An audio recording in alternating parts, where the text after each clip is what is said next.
呢度出個狀元，有個1000年嘅道觀，仲有南越王飲過嘅井水。咁呢度呢，就係1000年嚟嘅讀書聖地應元路。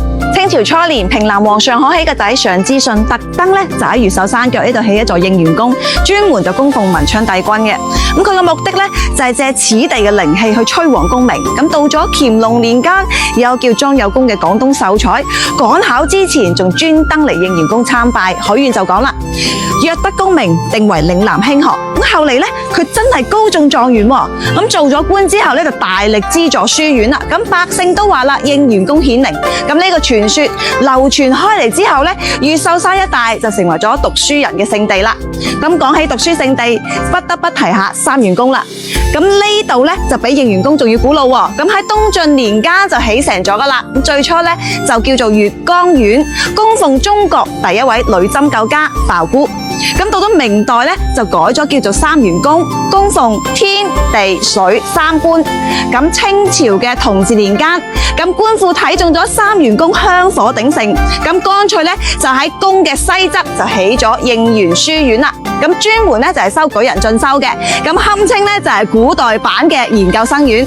咁點解叫應元呢？咁就係為咗應和狀元及第嘅吉兆啦。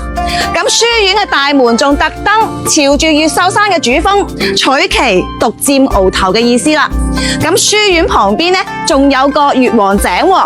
咁呢個就犀利啦。咁相傳呢，就係南越王趙佗開鑿嘅，有住2000幾年嘅歷史啦。清朝嗰陣呢，就被列入為廣州9大名井之首。咁由於井水呢，就比較清澈嘅，咁所以呢，後嚟書院舊址就辦咗小學，取名清泉界小學。咁正係源於越王井嘅甘泉。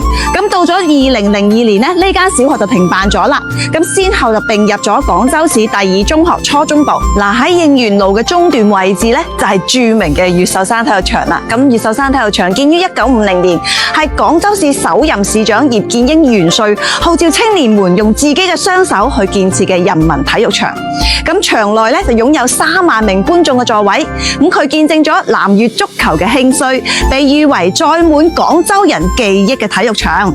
應元路係1952年先開通嘅，路名就係紀念應元宮同埋書院啦。咁但係佢嘅修建呢，卻改寫咗廣州人嘅集體記憶。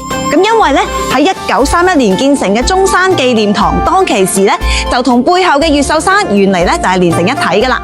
咁啲遊客呢，可以直接從堂後嘅8步梯行上去山頂瞻仰呢個中山紀念碑。咁可惜呢，應元路一開通，堂山碑嘅格局就被打破啦。咁從此堂歸堂，山歸山，呢啲呢，多少都係有啲遺憾噶喎。咁不過應元路一邊紀念堂南雅映日光，另一邊就係2中書院嘅書聲朗朗啦。